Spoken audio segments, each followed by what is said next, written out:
அண்மைச் செய்தி. திருவாரூர் மாவட்டத்தில் செயல்படும் பெரியகுடி ONGC எண்ணெய் கிணற்றை நிரந்தரமாக மூட மாவட்ட ஆட்சியர் உத்தரவிட்டிருக்கிறார். விவரங்களை செய்தியாளர் மணிகண்டன் வழங்கி கேட்கலாம். மணிகண்டன் வணக்கம். இந்த ONGC எண்ணெய் கிணற்றோட விளைவுகள் என்னவாக இருந்தது? மக்கள் என்ன கோரிக்கை வலியுறுத்துறாங்க? வணக்கம். திருவாரூர் மாவட்டம் பெரியகுடி பகுதியில் 20 ஆண்டுகளுக்கு மேலாக ONGC நிறுவனம் எண்ணெய் கிணறு அமைத்து அதன் மூலம் எண்ணெய் எரிவாயு எடுத்து வந்ததாக தெரிய வந்தது.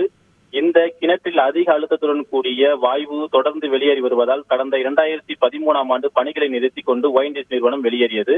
இந்த நிலையில் கடந்த 3 மாதங்களுக்கு முன்னர் மீண்டும் பராமரிப்பு பணி என்கின்ற பெயரில் ONGC நிறுவனம் கனரக வாகனங்களுடன் கூடிய எண்ணெய் கிணறு எடுக்கும் பணியை தொடங்கியதாக கூறப்படுகிறது. இதற்கு அப்பகுதியைச் சேர்ந்த பொதுமக்கள், விவசாய சங்க பொதுச் செயலாளர் PR பாண்டியன் உள்ளிட்ட விவசாய அமைப்புகள் கடும் கண்டனத்தை தெரிவித்து வந்தனர். இதனை அடுத்து திருவாரூர் மாவட்ட ஆட்சியர் அலுவலகத்தில் சாருஸ்ரீ தலைமையில் மாவட்ட SP ஜெயக்குமார், மாவட்ட மாசு கட்டுப்பாட்டு வாரிய அதிகாரிகள், ONGC அதிகாரிகள், விவசாய பிரதிநிதிகள் உடனான சமாதான கூட்டம் நடைபெற்றது.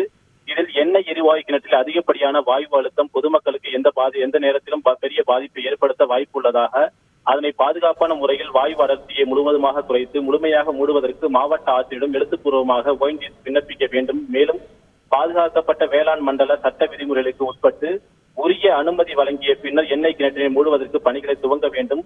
எக்காரணத்தை முன்னிட்டு மீண்டும் இதை வணிக ரீதியாக பயன்படுத்தக்கூடாது, செயல்படுத்துவதற்கு அனுமதி வழங்கக்கூடாது. இந்த எண்ணெய் கிணற்றை மூடும் குழுவில் விவசாயிகளை இணைத்துக் கொண்டு பணிகளை தொடங்க வேண்டும் என மாவட்ட ஆட்சியர் உத்தரவிட்டிருந்தார். இந்த எரிவாயு கிணற்றில் உள்ள அதிகப்படியான எரிவாயு அழுத்தத்தை முழுமையாக வெளியேற்றி கிணற்றினை பாதுகாப்பான நிலையில் வைப்பதற்கு 39 நாட்கள் ஆகும் என ONGC நிர்வாகத்தால் தெரிவிக்கப்பட்டது. மேலும் 39 நாட்களுக்கு பிறகு கிணற்றினை முழுமையாக மூடுவதற்கு நடவடிக்கை மேற்கொள்ளப்படும் என ONGC சார்பில் தெரிவிக்கப்பட்டது.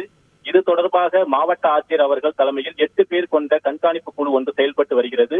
கிணற்றில் வேலை நடைபெறும் பொழுது அவற்றை குழு கண்காணிக்க தெரிவிக்கப்பட்டுள்ளது. மேலும் கூட்டத்தில் கலந்து கொண்ட விவசாய தரப்பில் இருந்து 2 நபர்கள் கண்காணிப்பு குழுவில் ONGC பணிகளை கண்காணிக்கவும் தெரிவிக்கப்பட்டுள்ளது என மாவட்ட ஆட்சியர் தெரிவித்துள்ளார்.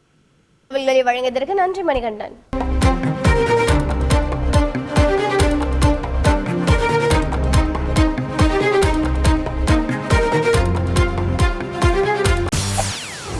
செய்திகளை உடனுக்குடன் தெரிந்து கொள்ள உடனே சப்ஸ்கிரைப் பண்ணுங்க.